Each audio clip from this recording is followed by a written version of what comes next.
Halo teman-teman, pada modul 11 ini kita akan membuat dan mengelola tabel dengan data definition language. Nomor 1, kita diminta untuk membuat sebuah tabel bernama dep1 dengan struktur tabel seperti pada di modul. Cek hasilnya dengan menampilkan struktur tabel dep1 yang baru saja dibuat. Oke, pertama, kita akan membuat tabel dep1. Kita menggunakan create table dep1 dengan atributnya. ID number dengan panjang 7, constraint-nya adalah sebagai primary key. Jangan lupa namanya, nama constraint-nya.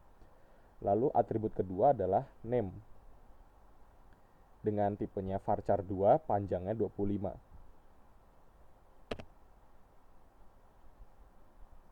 Oke, kita sudah membuat di sini kita sudah membuat tabel departemen 1. Kita akan melihat strukturnya. Strukturnya seperti berikut.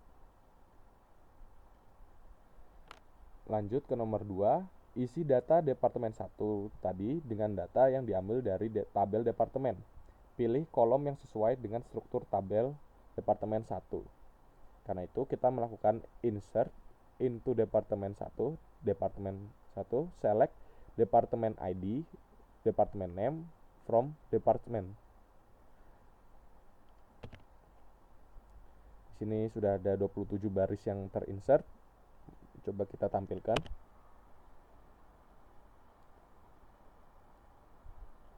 Oke, sudah untuk nomor 2. Sekarang kita lanjut ke nomor 3. Nomor 3, buat tabel employee 1 dengan struktur tabel seperti gambar pada modul ya. Cek hasilnya dengan menampilkan struktur tabel employee 1 yang baru saja dibuat. Melihat dari strukturnya yang ada di modul, kita create tabel employee 1 dengan ID number, tipenya number, panjangnya 7. Jangan lupa ID mempunyai constraint sebagai primary key. Lalu atribut kedua adalah last name dengan tipe varchar 2, panjangnya 25. Atribut selanjutnya first name dengan tipe varchar 2, panjangnya 26. Lalu atribut selanjutnya adalah dep ID dengan tipe data number dengan panjang 7. Jangan lupa dep ID adalah constraint yang merupakan foreign key dengan referensinya adalah ID dari departemen 1.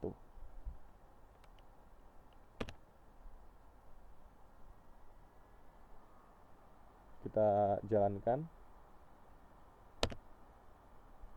Tabel employee 1 sudah dibuat. Kita cek strukturnya. Lalu kita lanjut ke nomor 4, yaitu memodifikasi tabel employee 1 di atas. Kita ubah first name-nya, panjangnya menjadi 50. Lalu kita cek hasil modifikasinya. Di sini teman-teman masih melihat panjangnya masih 26. Untuk mengubahnya, kita melakukan alter table employee 1. Lalu kita modify first name dengan tipe data varchar 2, panjang 50. Tabel employee 1 sudah di alter. Kita cek strukturnya. Di sini sudah berubah ya menjadi 50 panjangnya. Lalu kita lanjut ke nomor 5. Buat tabel employee 2 berdasarkan struktur tabel employees. Pilih hanya kolom employee ID, first name, last name, salary, dan departemen ID. Dalam tabel employee 2, beri nama masing-masing kolom tersebut sebagai ID, first name, last name, salary, dan dep ID. Karena itu kita melakukan create table dengan nama employee 2. Lalu kolom pertama ID dengan tipenya number, panjangnya 6. ID merupakan primary key. Lalu kolom selanjutnya first name dengan tipe data varchar 2, panjangnya 20. Lalu kolom selanjutnya adalah last name dengan tipe data varchar 2, tipe datanya panjang datanya 25. Jangan lupa di sini ada constraint bahwa last name itu tidak boleh null.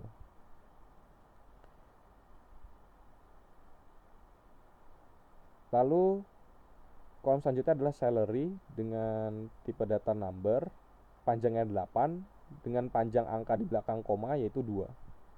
Jangan lupa constraint-nya harus dicek kalau salary itu harus lebih besar dari 0.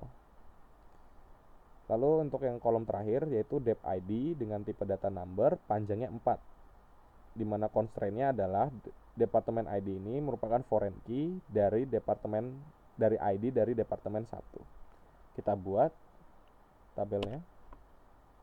Tabel employee 2 sudah dibuat. Kita lihat struktur datanya. Struktur tabelnya seperti berikut.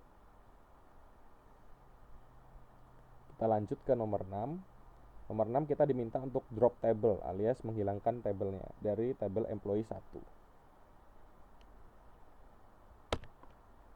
Tabel employee 1 sudah di drop. Untuk nomor 7 kita mengubah nama employee 2 menjadi staff. Jadi kita melakukan rename employee 2 to staff.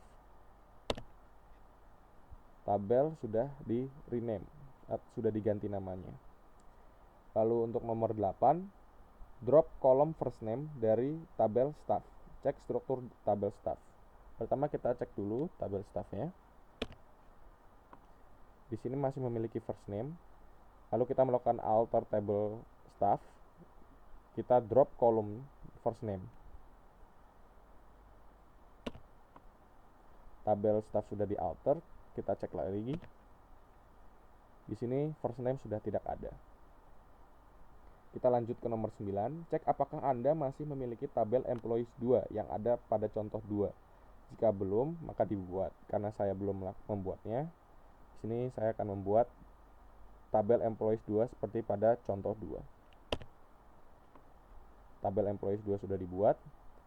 Lalu untuk nomor 10, kita buat tabel departemen 2 dengan struktur sebagai pada gambar. Lalu kita cek hasilnya. Itu kita membuat departemen 2 dengan kolom yang pertama yaitu departemen ID number 10. Jangan lupa constraint-nya yaitu primary key dan not null. Lalu departemen name dengan tipe data varchar 2 panjangnya 30. Constraint-nya juga not null. Lalu manager ID dengan tipe data number panjangnya 10. Constraint-nya yaitu not null dan juga di sini ada constraint di mana dia foreign key mereferensikan pada employee ID dari employees 2. Lalu yang terakhir adalah location ID dengan tipe data number panjangnya 10. Constraint-nya itu tidak boleh null. Kita jalankan. Tabel departemen 2 sudah dibuat. Kita cek struktur tabel. Berikut struktur tabelnya. Nomor 11 kita coba untuk menghapus employees 2. Nah, di sini terdapat error. Kenapa error? Karena di sini unique primary key in table referenced by foreign key. Jadi departemen 2 memiliki foreign key dari employees 2. Karena itu kita tidak bisa mendrop table employees 2.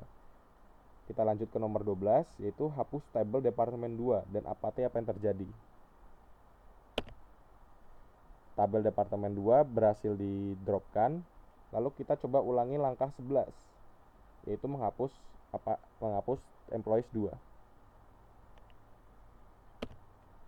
Employees 2 bisa dihapus. Mengapa? Karena tabel yang mereferensikan ke employees 2 yaitu departemen 2 sudah dihapus. Berikut merupakan pembahasan untuk modul 11. Apabila ada pertanyaan bisa menghubungi saya. Terima kasih.